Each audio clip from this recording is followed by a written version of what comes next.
will get easier as you practice.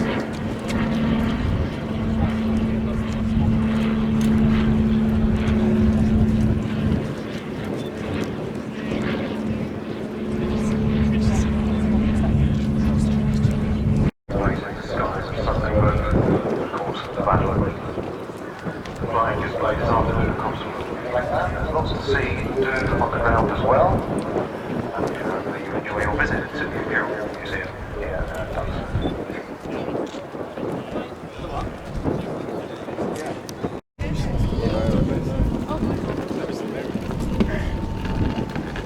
I've got that.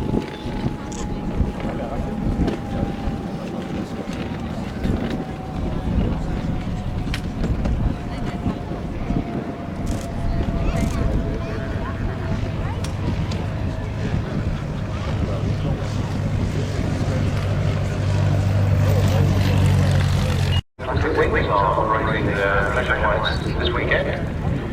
Flying Albury Airfield, fleet of aircraft, Tiger Moths, Harvard, and of course Dragon Speed.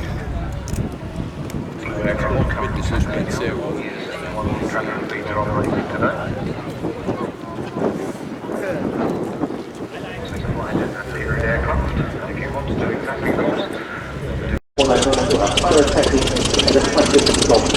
in training, wartime and close forces, Tiger Moth, mild English jacket, chipmunk, a solo display then from the Commonwealth Boomerang over from the Dormer display team at Antwerp, will have been the gas-free flight and operational reasons unfortunately 15 There follows, back followed by the flight collection with a new ship of the Turkish IWM Duxford and the Grumman Wildcat.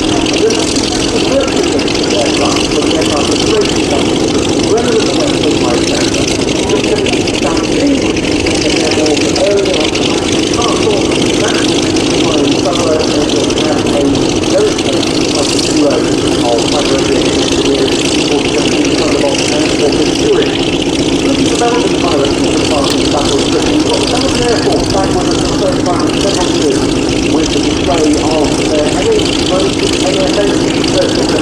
And then we have three Mustangs. We've got Australian Mustang Dirt, like Aviation Engineering.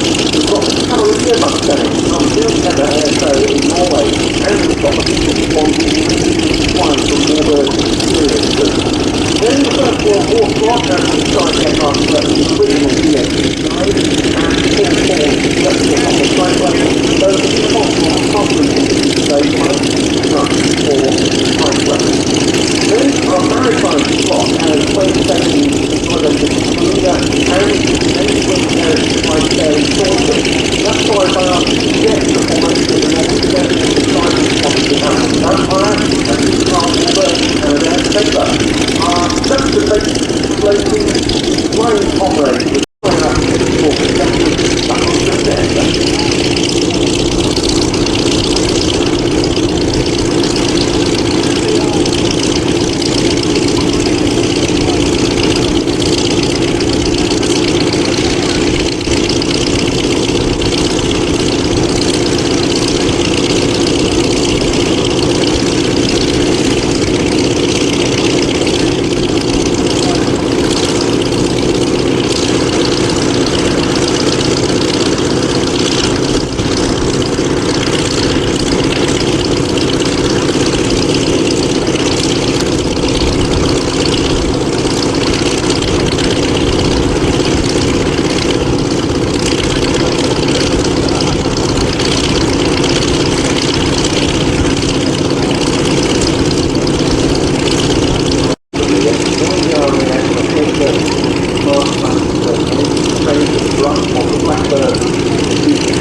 was a 6:40 with about 1.5 hours, 2 hours sleep.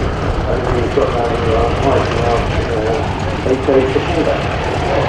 And the squadron had transferred by then to third station in Yorkshire.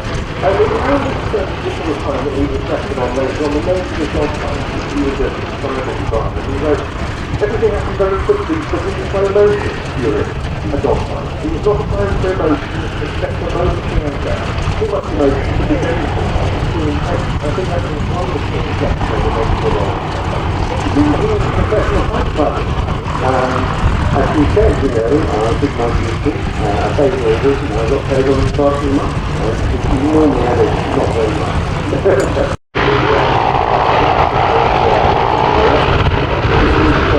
it was then he finished final failure in the Ravenna, just around there. And I think it was hit by an attack, if I remember correctly, and he landed and spent quite a few hours running downfield and hiding in ditches until he was fighting.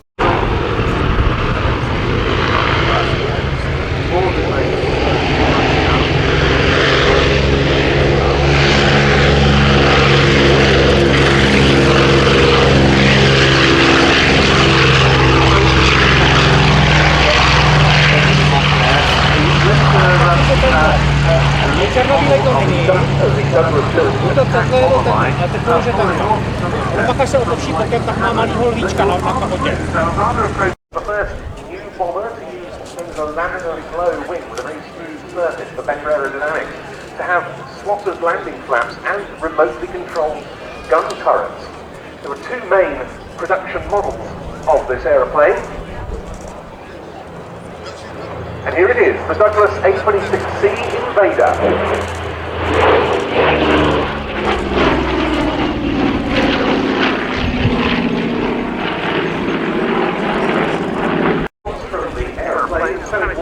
Invaders were deployed to Europe in September 1944 for the 9th Air Force, starting off with the 56 Bomb Group at Great Dunmow in Essex, which operated the Martin B-26 Marauder before switching to the Invader.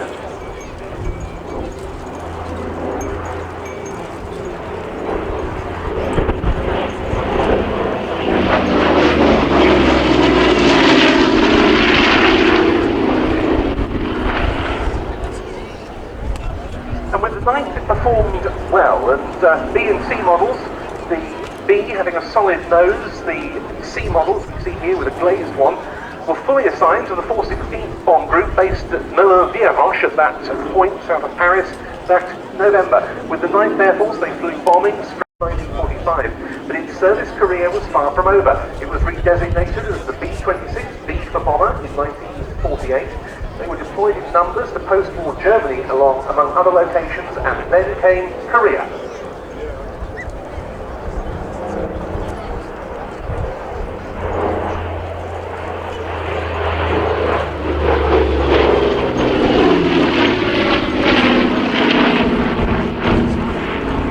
B-26s of the US Air Force served extensively in Korea, particularly flying interdiction missions against communist ground forces. They started out doing so by day.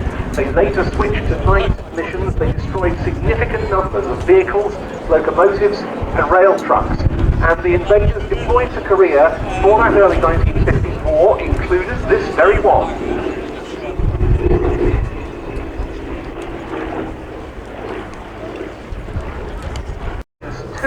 After his wife, and over the next 2 years it would notch up almost 1,900 hours of combat flying in Korea. It was lucky during that time to survive a direct hit in the bomb bay from flak.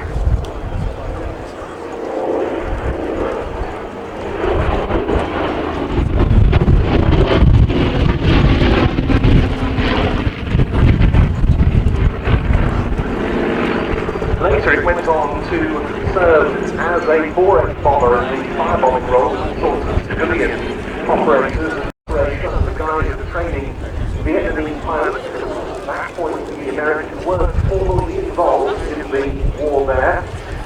That all changed when Operation Farm Gate started, with American advisors flying with South Vietnamese pilots.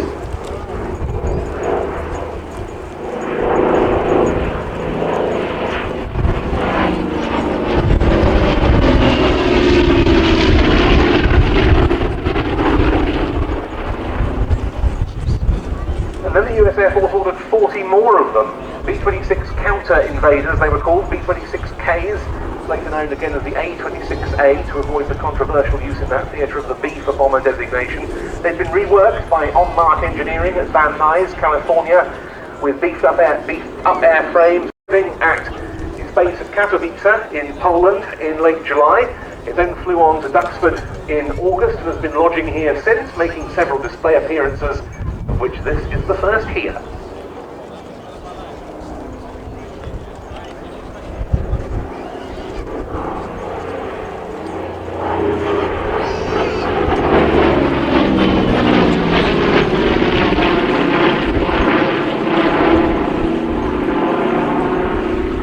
Several overseas nations that used the Invader as well. France flew them in Indochina. The Portuguese used them during the colonial war. Into this one as a firebomber.